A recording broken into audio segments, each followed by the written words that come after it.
மயிலாடுதுறை மாவட்டம் குத்தாலம் தாலுகா அசிக்காடு ஊராட்சி செங்குடி கிராமம் தெற்கு தெருவைச் சேர்ந்த பொன்னையன் மகள் சுகப்பிரியா.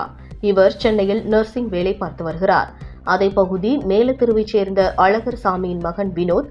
இவர் டாடா ஏசி வாகனம் ஓட்டி வருகிறார். இவர்கள் இருவரும் கடந்த 7 ஆண்டுகளாக காதலித்து வந்த நிலையில் சுகப்பிரியாவை திருமணம் செய்து கொள்வதாக கூறி பாண்டிச்சேரி, வேளாங்கண்ணி, சென்னை உள்ளிட்ட ஊர்களுக்கு அழைத்து சென்று இருவரும் தனிமையில் இருந்ததால் 2 முறை கருக்கலைப்பு செய்ததாக கூறும் சுகப்பிரியா 3வது முறையாக கர்ப்பம் தரித்த நிலையில் கடந்த ஆண்டு நவம்பர் மாதம் தாலி கட்டி தன்னை ரகசிய திருமணம் செய்து கொண்ட காதலன் வினோத் சத்து மாத்திரை என்று கூறி கருக்கலைப்பு மாத்திரையை வாங்கி தந்து ஏமாற்றி வயிற்றில் வளர்ந்த 3வது கருவை கலைத்துவிட்டு தன்னை திருமணம் செய்து கொள்ளாமல் வேறு பெண்ணை திருமணம் செய்ய முயல்வதாக மயிலாடுதுறை மகளிர் காவல் நிலையத்தில் புகார் அளித்து 56 நாட்கள் ஆகியும் இதுவரை நடவடிக்கை எடுக்கவில்லை என்று குற்றம் சாட்டியுள்ள சுகப்பிரியா, வினோத் வீட்டிற்கு சென்று வாசலில் அமர்ந்து நிரந்தர தீர்வு கிடைக்கும் வரை செல்ல மாட்டேன் என்று கூறி தர்ணா போராட்டத்தில் ஈடுபட்டுள்ளார்.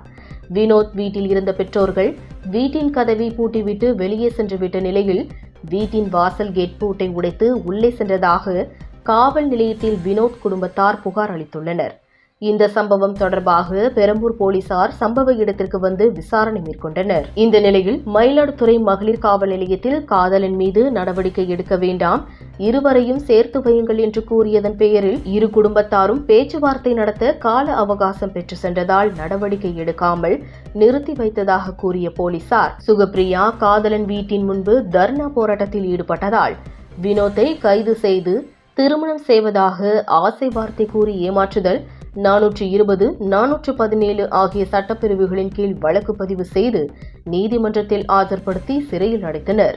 மயிலாடுதுறையில் இருந்து ரிப்போர்ட்டர் தாரிக் கனி.